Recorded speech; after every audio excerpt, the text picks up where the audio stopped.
Bismillahirrahmanirrahim. Assalamualaikum warahmatullahi wabarakatuh.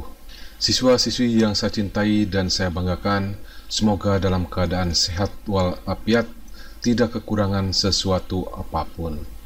Pada video pembelajaran kali ini saya akan membahas mengenai kapasitor atau kondensator bagian yang pertama. Dengan materi 1. Kapasitor, jenis dan kegunaan kapasitor. Kemudian yang kedua, kapasitas kapasitor dan energi kapasitor. Jika ada yang tidak dipahami atau mau ditanyakan, silakan komen di kolom komentar. Kemudian share juga video pembelajaran ini ke teman-teman siswa dan siswi semuanya, serta jangan lupa berlangganan channel ini secara gratis dengan cara klik subscribe, supaya tidak ketinggalan video-video pembelajaran berikutnya.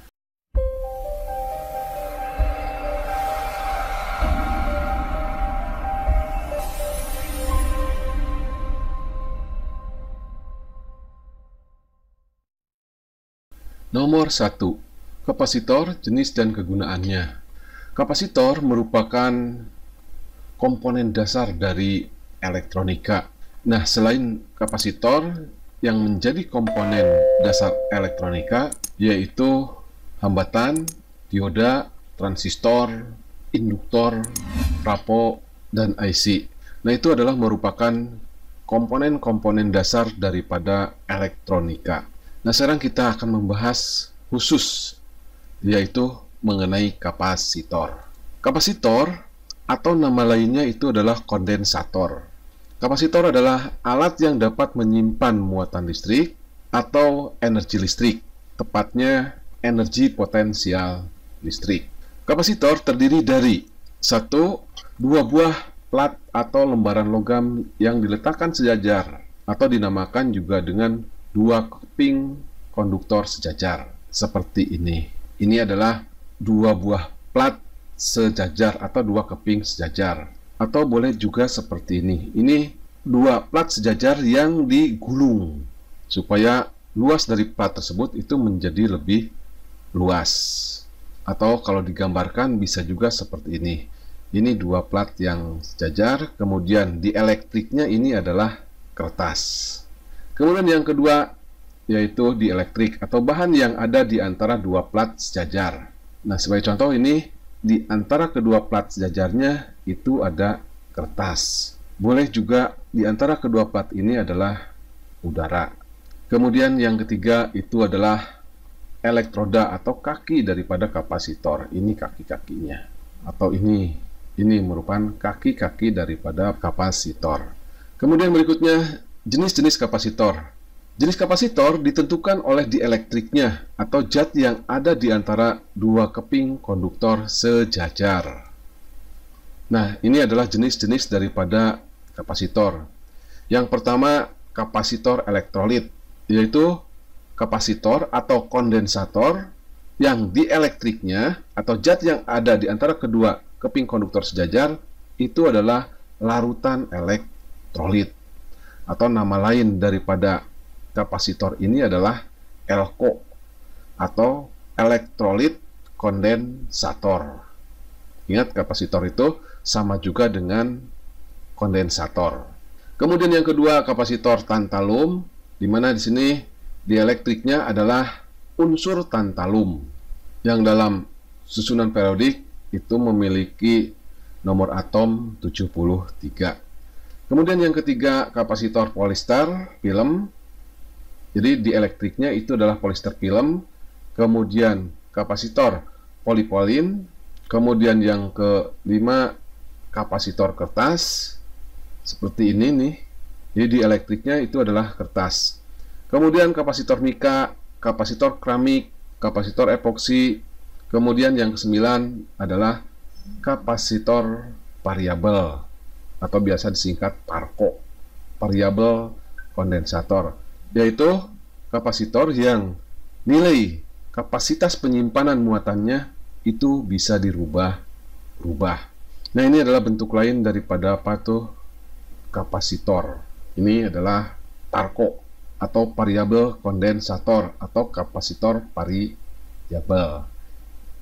yang biasa digunakan untuk memilih gelombang pada pesawat radio. Kemudian berikutnya, beberapa kegunaan kapasitor antara lain sebagai berikut. Satu, sebagai penyaring atau filter. Biasanya fungsi kapasitor ini terdapat di dalam televisi, radio, amplifier, dan barang-barang elektronik lainnya. Penyaring pada radio di sini berfungsi untuk menyaring hambatan yang mengganggu dari luar. Kalau pada amplifier atau radio atau televisi, ini biasanya kapasitor itu digunakan untuk menghubungkan tingkat penguatan daripada amplifier. Kemudian yang kedua, pada antena, kapasitor berfungsi sebagai pembangkit frekuensi. Ini biasanya kapasitor dihubungkan dengan induktor. Kemudian yang ketiga, fungsi kapasitor selanjutnya adalah untuk mencegah terjadinya loncatan listrik. Seringkali terjadi loncatan listrik pada kumparan yang menyebabkan terputusnya arus listrik. Ini biasanya digunakan pada alat-alat yang menggunakan kumparan seperti motor listrik, trafo, dan lain sebagainya. Kemudian kapasitor juga berfungsi sebagai penyimpan tegangan listrik sementara. Ingat, kapasitor itu adalah fungsinya yaitu dapat menyimpan muatan listrik, sehingga dapat juga menyimpan tegangan listrik untuk sementara. Kemudian yang kelima, sebagai konduktor pada arus AC. Jadi kapasitor ini dapat dilewati oleh arus AC, tapi tidak untuk arus DC atau arus searah. Nah, pada arus searah, kapasitor berfungsi sebagai isolator atau penghambat arus listrik. Kemudian yang ketujuh, ada juga kapasitor yang digabung dengan osilator dan spool antena yang berfungsi untuk memilih gelombang atau frekuensi atau tuning. Kapasitor yang digunakan adalah kapasitor variabel atau biasa disingkat PARCO, variabel kondensator. Nah, itu kegunaan daripada kapasitor.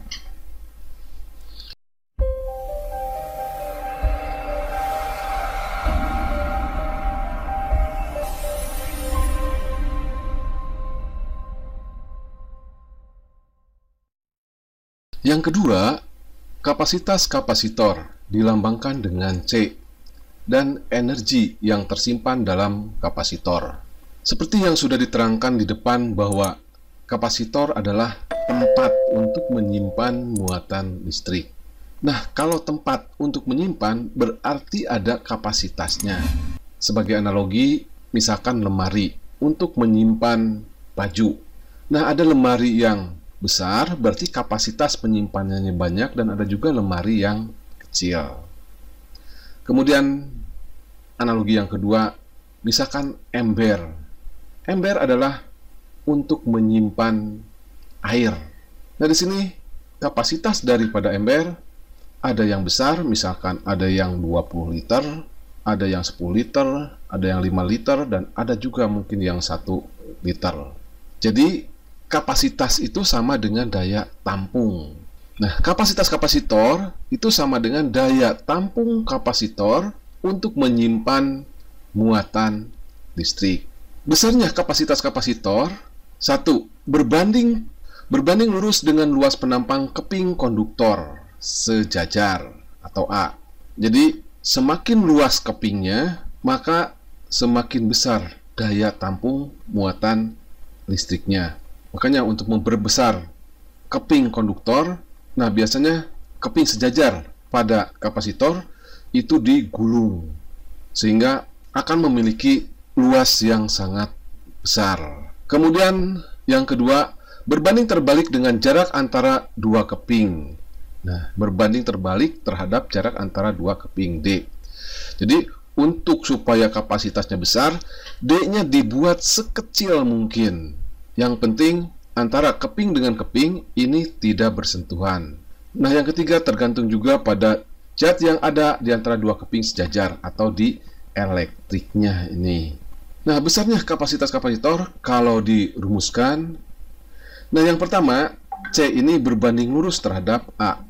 Jadi semakin besar A-nya, semakin besar kapasitas daripada kapasitor dan berbanding terbalik terhadap D atau jarak antara kedua keping. Kemudian yang ketiga, tergantung pada zat yang ada di antara kedua keping ini, atau kita namakan dengan dielektrik. Nah, pada saat kita mempelajari listrik statis, kita mengenal dengan permitivitas relatif. Ingat, relatif itu adalah perbandingan. Nah, permitivitas relatif itu sama dengan perbandingan antara permitivitas suatu bahan dibagi dengan permitivitas udara. Jadi, zat di antara kedua keping ini, nah seperti yang sudah dijelaskan mengenai jenis-jenis daripada kapasitor, ya. Bahannya di sini bisa larutan elektrolit, bisa kertas, bisa polipelin, bisa keramik, bisa juga udara. Nah, itu yang dimaksud dengan permitivitas suatu bahan. Kemudian epsilon 0 ini adalah permitivitas udara. Jadi jika zat yang ada di antara kedua keping ini adalah udara. Nah, dari rumus ini bisa juga dituliskan permitivitas suatu bahan atau epsilon B sama dengan epsilon R kali dengan epsilon 0. Ini tinggal dikalikan silang saja. Sehingga C, nah epsilon B-nya diganti dengan epsilon R kali epsilon 0 kali A per D. Nah, ada juga yang menuliskan epsilon R ini dengan lambang K besar. Jadi, kapasitas kapasitor sama dengan K kali epsilon 0 kali A per D. Nah, keterangannya A-nya itu adalah luas keping konduktor sejajar, satuannya dalam meter persegi. Kemudian D-nya adalah jarak antara kedua keping. Kemudian epsilon 0 adalah permitivitas udara yang besarnya itulah 8,85 kali 10 pangkat min 12 kolom per Newton meter kuadrat. Kemudian epsilon B permitivitas bahan suatu benda, satuannya kolom kuadrat per Newton meter kuadrat. Kemudian epsilon R ini sama juga dengan K atau dinamakan dengan permitivitas relatif atau dinamakan juga dengan konstanta dielektrik. Nah, epsilon R atau permitivitas relatif, nah ini tidak memiliki satuan. Kemudian C adalah kapasitas kapasitor, satuannya itu dalam farad. Kemudian ada lagi satuan yang lebih kecil, di mana 1 farad itu sama dengan 1 kali 10 pangkat min 6 mikrofarad, atau 1 farad sama juga dengan 1 kali 10 pangkat min 9 nanofarad. Kemudian 1 farad sama juga dengan 1 kali 10 pangkat min 12 pikofarad. Ini contoh konstanta dielektrik beberapa material atau contoh daripada permitivitas relatif. Nah, ruang hampa atau vakum atau udara, permitivitas relatifnya itu sama dengan 1. Kemudian gelas. Jadi kalau misalkan kita masukkan ke sini gelas, karena gelas itu macam-macam ya. Nah, pada suhu 25 derajat konstanta dielektriknya atau permitivitas relatifnya antara 5 sampai dengan 10.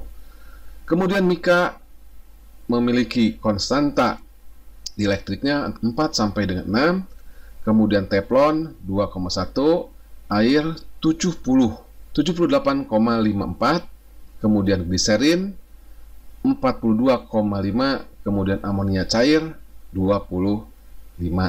Nah, ini adalah contoh konstanta dielektrik atau permitivitas relatif suatu bahan atau material.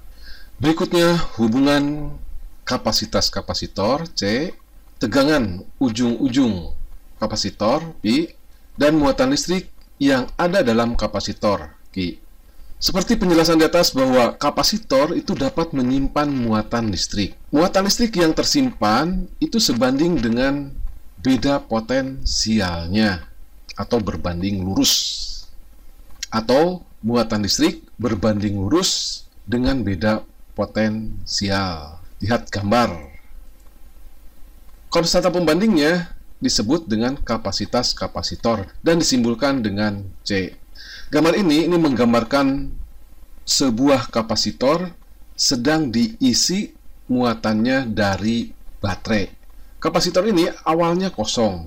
Nah, kalau kosong berarti tidak ada muatan listrik, sehingga beda potensialnya juga sama dengan 0. Kemudian kapasitor ini dihubungkan dengan baterai, sehingga elektron dari keping ini mengalir ke sini, sehingga keping ini menjadi kekurangan elektron dan bermuatan listrik positif. Sedangkan pada keping ini, karena di sini banyak elektron, elektron mengalir pada keping ini, sehingga keping ini bermuatan listrik negatif.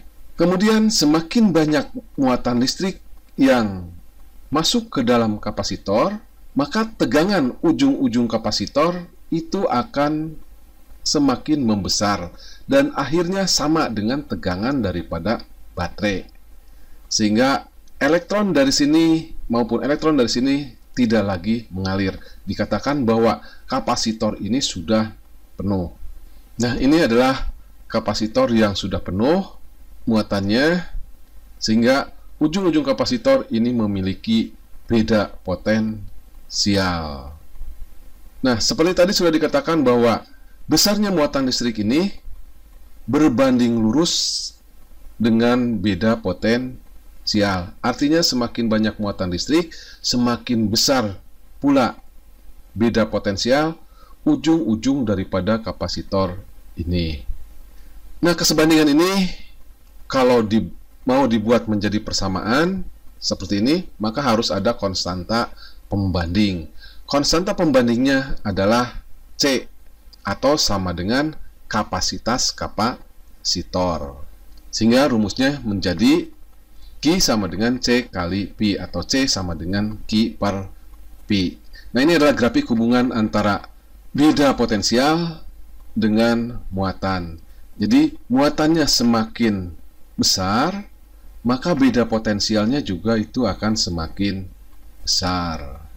Keterangannya, C-nya ini adalah kapasitas kapasitor dalam satuan farad, atau biasa dilambangkan dengan F.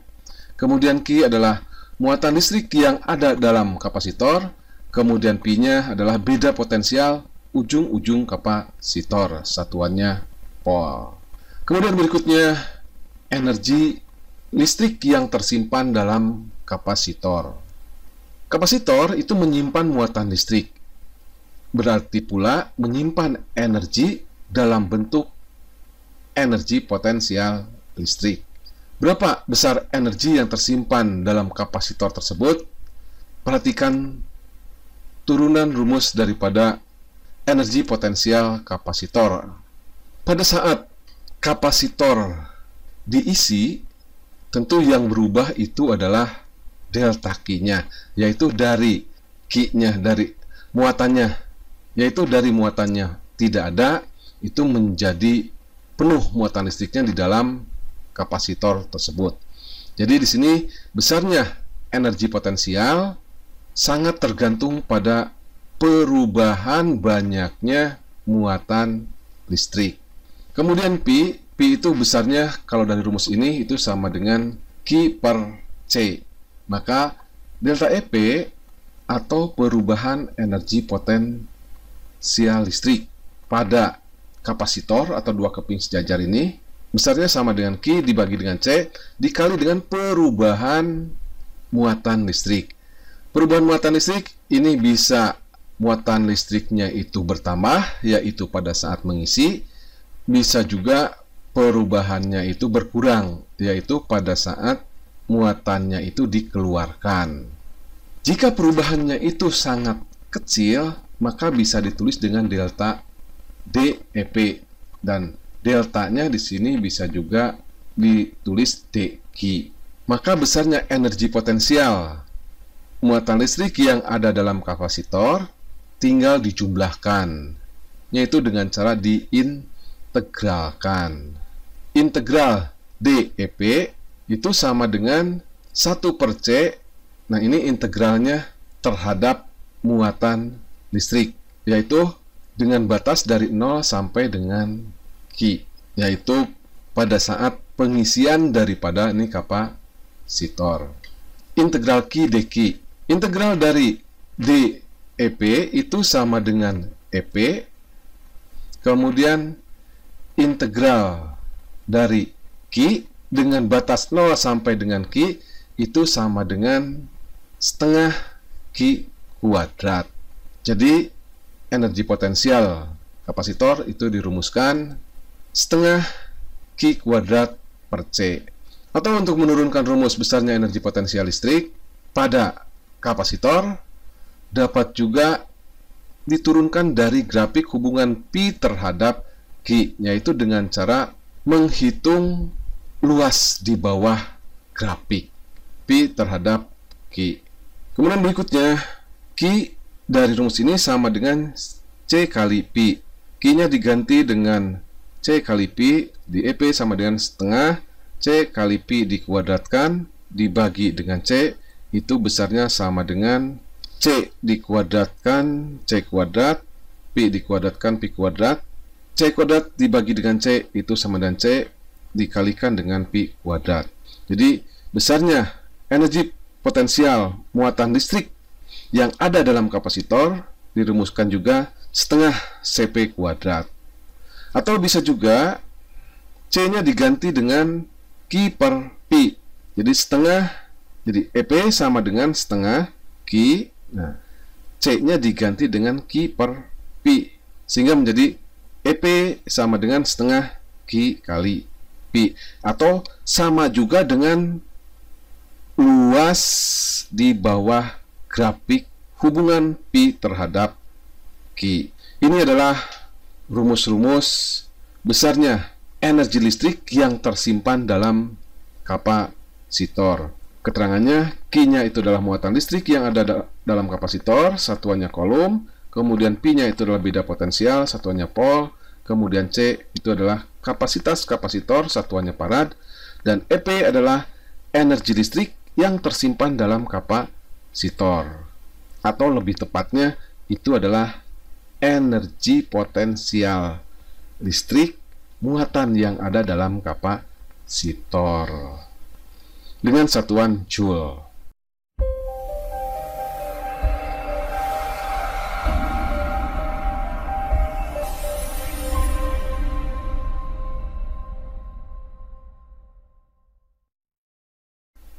Untuk lebih memahami materi ini, mari kita berlatih soal. Soal nomor 1. Sebuah kapasitor tersusun atas dua lempeng konduktor yang luasnya masing-masing 5 kali 10 pangkat min 4 meter persegi dan terpisah pada jarak 0,8 mm. Hitunglah kapasitas kapasitor tersebut apabila di antara kedua lempeng tersebut terdapat A. Udara, B. Bahan dielektrik dengan permitivitas relatif 80. Dari soal diketahui A-nya atau luas penampang dari kapasitor sama dengan 5 kali 10 pangkat min 4 meter persegi. Dan jarak antara kedua lempeng konduktornya sama dengan 0,8 mm atau 8 kali 10 pangkat min 4 meter. Yang ditanyakan A. Kapasitas kapasitor jika dielektriknya udara, di mana epsilon 0 besarnya itu sama dengan 8,85 kali 10 pangkat min 12 kolom kuadrat kali Newton min 1 meter min 2. Kemudian yang B, kapasitas kapasitor jika dielektriknya memiliki permitivitas relatif 80. Oke, kita langsung jawab saja. Yang A, yang ditanyakan itu adalah kapasitas kapasitor, di mana dielektriknya itu adalah udara dengan permitivitas udara itu besarnya 8,85 kali 10 pangkat min 12 kolom kuadrat per Newton meter kuadrat. Kapasitas kapasitor untuk dielektrik udara itu dirumuskan C0 itu sama dengan epsilon 0 kali A per D. Tinggal memasukkan saja nilai-nilainya. Epsilon 0-nya itu besarnya 8,85 kali 10 pangkat min 12, A-nya 5 kali 10 pangkat min 4 meter persegi, kemudian D-nya 8 kali 10 pangkat min 4. Tinggal menghitung saja, 10 pangkat min 4 dibagi 10 pangkat min 4 itu sama dengan 10 pangkat 0, 10 pangkat 0 kali 10 pangkat min 12 itu sama dengan 10 pangkat min 12. Kemudian 8,85 kali 5 dibagi 8 itu sama dengan 5,5. Jadi kapasitas kapasitor dengan dielektrik udara itu besarnya 5,5 kali 10 pangkat min 12 farad. Kemudian yang B, yang ditanyakan itu adalah kapasitas kapasitor jika permitivitas relatifnya 80. Besarnya kapasitas kapasitor dengan dielektrik suatu bahan itu dirumuskan CB sama dengan epsilon R kali epsilon 0 kali A dibagi dengan D. Nah, tadi epsilon 0 kali A per D itu sama dengan C0 atau kapasitas kapasitor dengan dielektrik udara. Maka epsilon 0 kali A per D itu bisa juga diganti dengan C0. Jadi kapasitas kapasitor suatu bahan sama dengan epsilon R kali C0 atau kapasitas kapasitor dengan dielektrik udara. Nah, tinggal memasukkan angka-angkanya saja. Epsilon R-nya sama dengan 80, kemudian kapasitas kapasitor dengan dielektrik udara didapat dari yang A itu besarnya 5,5 kali 10 pangkat min 12. Tinggal mengalikan saja ini, 80 kali 5,5 sama dengan 440 kali 10 pangkat min 12. Atau kalau lebih disederhanakan, 4,4 kali 10 pangkat min 10 farad. Nah, ini besar dari kapasitas kapasitor dengan dielektrik yang memiliki permitivitas relatif 80. Soal nomor 2. Sebuah kapasitor memiliki kapasitas sebesar 32 milifarad. Jadi MP ini adalah milifarad. Apabila medium di antara kedua keping tersebut adalah udara, hitunglah kapasitas kapasitor apabila A. Luas keping diperbesar menjadi 5 kalinya semula. Kemudian yang B. Jarak kedua keping diperbesar menjadi 16 kali semula. Kemudian yang C. Ruang di antara kedua keping diisi bahan dielektrikum dengan epsilon R sama dengan 50.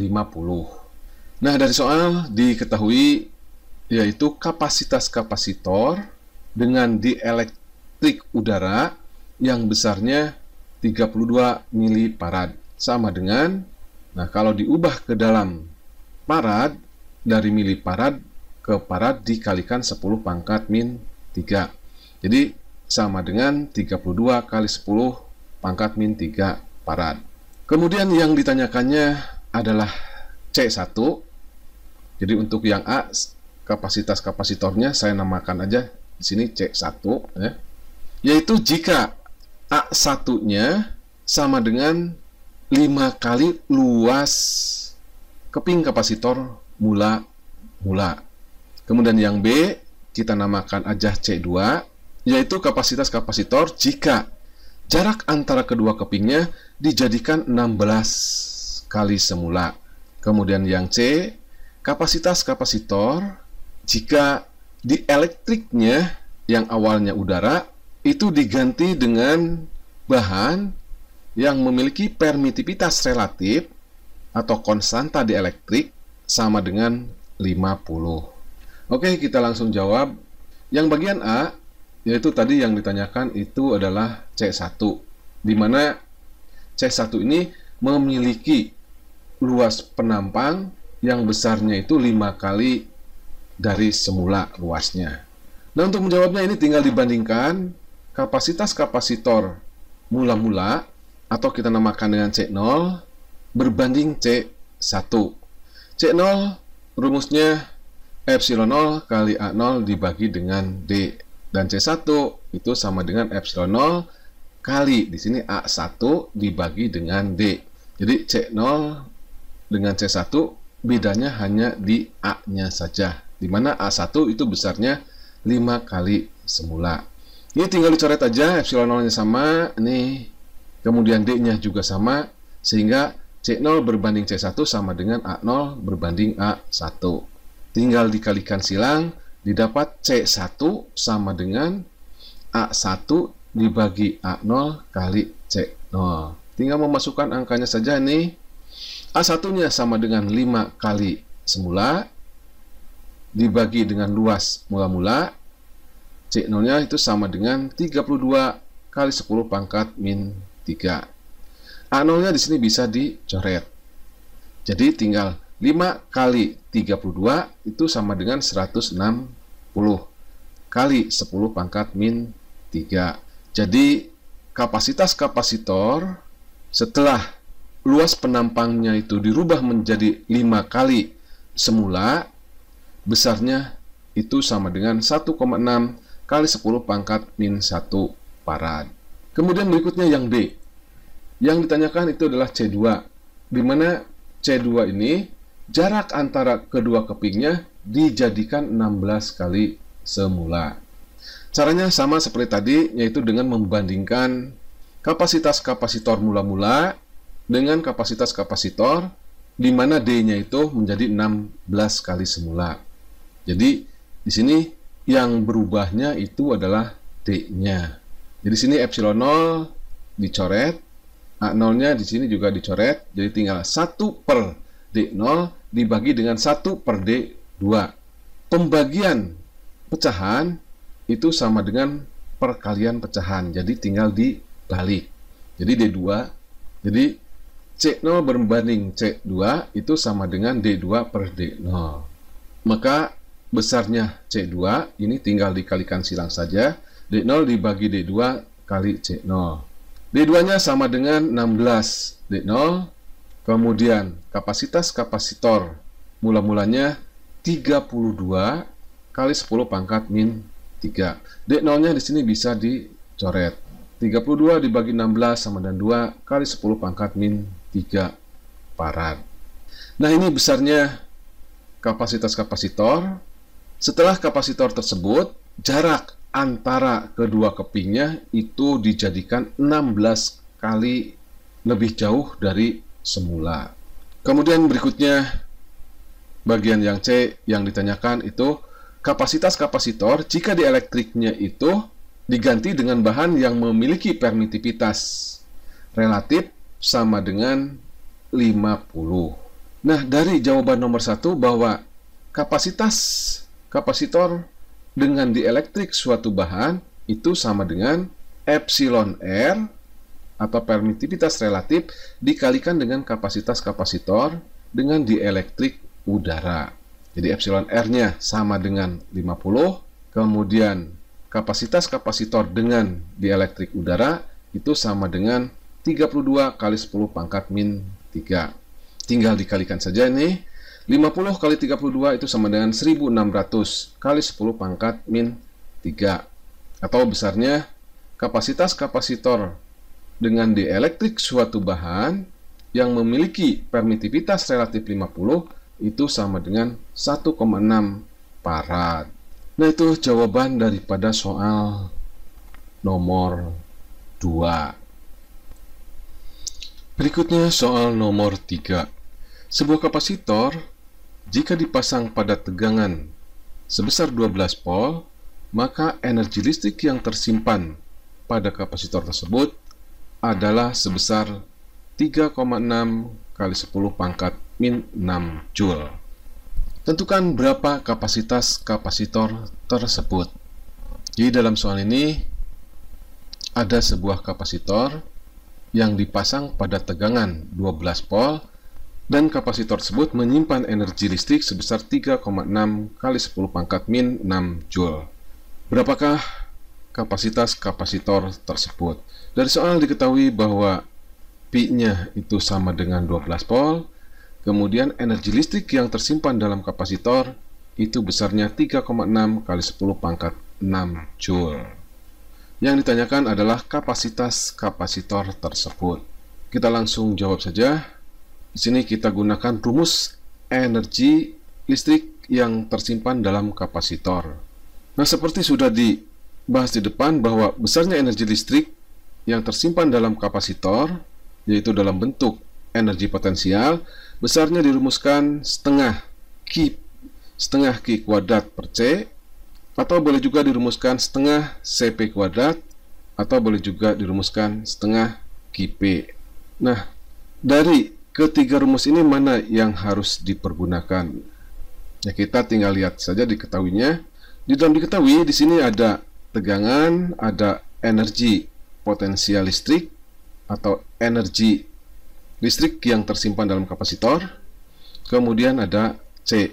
Nah, dari diketahui ini, rumus yang ada besaran-besaran ini adalah yang ini, yaitu EP sama dengan setengah CP dikuadratkan. EP-nya tadi diketahui 3,6 kali 10 pangkat min 6 sama dengan setengah. Yang ditanyakan itu adalah C-nya, Pi-nya sama dengan 12 dikuadratkan. 12 dikuadratkan itu sama dengan 144 kali setengah sama dengan 72. C sama dengan 3,6 kali 10 pangkat min 6 dibagi 72. 3,6 dibagi 72 itu sama dengan 0,05 kali 10 pangkat min 6. Jadi besarnya kapasitas kapasitor tersebut besarnya 5 kali 10 pangkat min 8 farad. C sama dengan 5 kali 10 pangkat min 8 farad. Oke, untuk bagian yang pertama, video pembelajaran kapasitor selesai. Jangan lupa share video pembelajaran ini ke teman siswi semuanya, dan jika ada yang tidak dipahami atau mau ditanyakan, silakan tulis di kolom komentar. Tidak lupa berlangganan channel ini secara gratis dengan cara klik subscribe supaya tidak ketinggalan video-video pembelajaran berikutnya. Saya tutup. Billahi taufiq wal hidayah. Assalamualaikum warahmatullahi wabarakatuh. Yeah, bring you up. Yeah, come on.